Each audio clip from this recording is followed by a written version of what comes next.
महापुरुष अपने वचनों में फरमाते हैं कि हम सब का मालिक एक है और हम सब उसी के अंश हैं। हमें उस एक की भक्ति करनी है, लेकिन हमारा मन अनेकता में फंसा हुआ है। ये लड़ाई मन की है। जो अपने मन को जीत जाता है वही सच्चा सूरमा कहलाता है। लेकिन हम तो मैं और मेरी में बुरी तरह फंस गए हैं। मन की ये मेल नाम की कमाई से ही दूर हो सकती है और किसी चीज़ से नहीं। उदाहरण के तौर पर कि जैसे कोई बर्तन गंदा हो जाता है, बहुत ज़्यादा गंदा हो जाता है। जब हम उसे धोना शुरू करते हैं तो पहले उसकी पहली परत निकाली जाती है, फिर दूसरी परत निकाली जाती है। धीरे धीरे बर्तन की चमक वापस आ जाती है। ऐसे ही हमारे ऊपर भी बहुत सारी मन की मैलें चढ़ी हुई हैं, जिसे नाम की कमाई से दूर किया जा सकता है। इसीलिए संत महापुरुष हमें समझाते हैं, हमें हवाला देते हैं कि नाम की कमाई करो। लेकिन हम तो ये समझ लेते हैं कि हमें नामदान मिल गया है, बस कार्रवाई पूरी हो गई। भाई, ये भी कोई कार्रवाई है? नाम का मतलब सिर्फ इतना है कि आपको स्कूल में दाखिला मिल गया, आपको अच्छे स्कूल में दाखिला मिल गया है और कुछ नहीं। अगर आप कमाई करोगे तो इस भव सागर से पार हो जाओगे। लेकिन हम में से बहुत से ऐसे हैं जो नाम दान लेकर भजन बंदगी नहीं करते। ये तो फिर ऐसे ही हुआ जैसे हमने बच्चे को स्कूल में दाखिला दिला दिया और उसने आगे पढ़ाई नहीं की, तो क्या वो पास हो जाएगा? नहीं हो पाएगा। जब तक वो स्कूल नहीं जाएगा, वहाँ जाकर के पढ़ाई नहीं करेगा, तब तक वो पास नहीं हो सकता। ऐसे ही ये संत मत का मार्ग भी है। इस मार्ग पर हमें करनी है। सुनी सुनाई बातों पर नहीं आना है।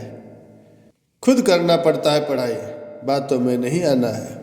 और फिर आपने फरमाया कि हम कह रहे हैं कि मन हमारे ऊपर हावी होता है।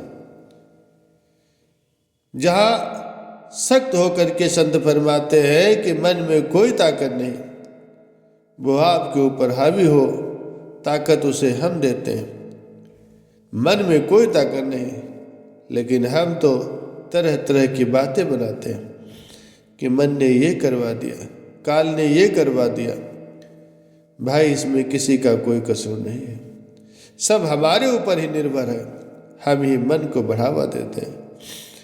इस संसार की माया को हम सत्य मान लेते हैं और मन हमें इसमें बुरी तरह से फंसा देता है और हम पर हावी हो जाता है। जबकि मन में कोई ताकत नहीं, हम ही मन को ताकत देते हैं और माया में फंसते चले जाते हैं।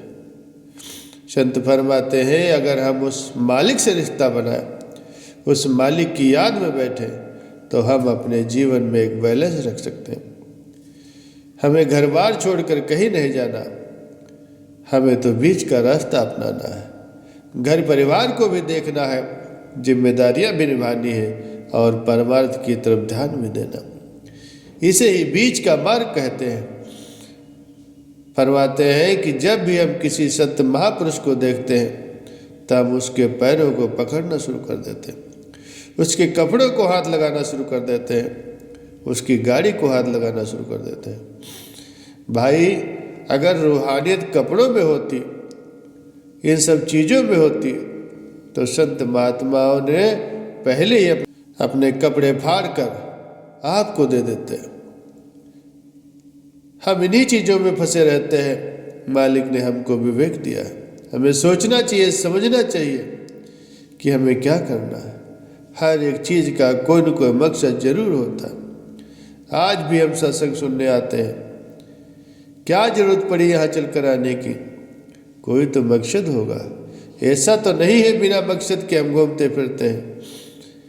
भाई, मालिक ने हमें ये जीवन दिया है, ये मौका दिया है ताकि उसकी भक्ति की जा सके और भव सागर से पार पाया जा सके। लेकिन हमारी हालत तो गधे की जैसी है कि दूसरों का बोझ उठाते उठाते हम गधे बन गए हैं। एक संत और उनके एक शिष्य किसी जंगल से होकर के जा रहे थे। रात हो गई तो संत ने अपने शिष्य से कहा, भाई जाओ, जा करके लकड़ियाँ और घास फूस लेकर के आओ, रुकने के लिए छाया बनानी है और रोटी बनानी है, आग चाहिए। तो शिष्य ने सोचा, अगर मैं जंगल में गया तो कोई पहाड़ी जानवर निकल कर सामने आ जाएगा और मेरी जान खतरे में पड़ जाएगी, तो मैं नहीं जा सकता। उसने बहाना बनाया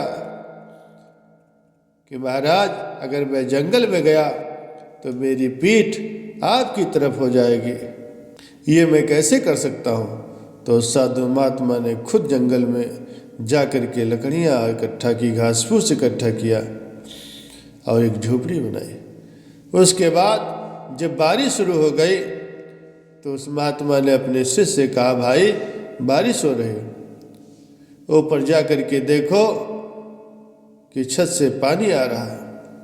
उस शिष्य ने सोचा कि अगर मैं ऊपर गया, कहीं मेरा पैर फिसल गया, कहीं मुझे चोट लग गई तो मैं क्या करूँगा, मुझे तो यहाँ कोई बचाने वाला भी नहीं होगा। तो उसने सोचा कि महात्मा जी, मैं ऐसा नहीं कर सकता, अगर मैं छत पर गया तो आप नीचे होंगे और मैं आपके ऊपर होऊंगा, ये अच्छा नहीं लगता, मैं ऐसा बिल्कुल नहीं कर सकता। तो उस महात्मा ने खुद ही जा कर के उस झोपड़ी को ठीक किया। तो महात्मा जी ने कहा, भाई आओ, खाना खा लो। उस शिष्य ने हाथ जोड़कर महात्मा जी को दंडवत करके कहा, आपके 2 हुक्म मैंने नहीं माने, लेकिन ये तीसरा हुक्म तो मैं आपका जरूर मानूंगा। संत फरमाते हैं कि यही हाल तुम्हारा है।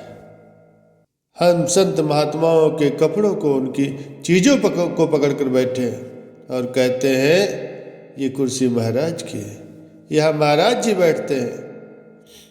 तो भाई, महाराज जी दुनिया भर में घूमे हैं, वो तो बहुत सारी कुर्सियों पर बैठे होंगे, आप कौन कौन सी कुर्सी को पकड़ोगे।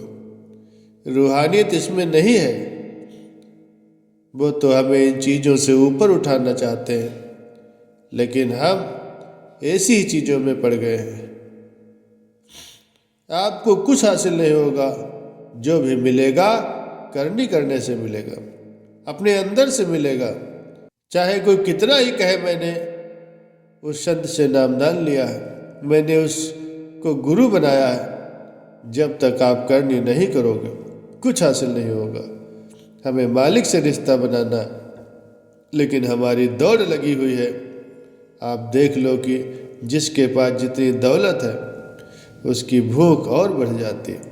एक गरीब को देखो, उसके घर कोई भी आए अच्छे से उसका स्वागत करता है, और अगर किसी अमीर के घर जाओ तो पहले देखते हैं कि आदमी काम का है कि नहीं।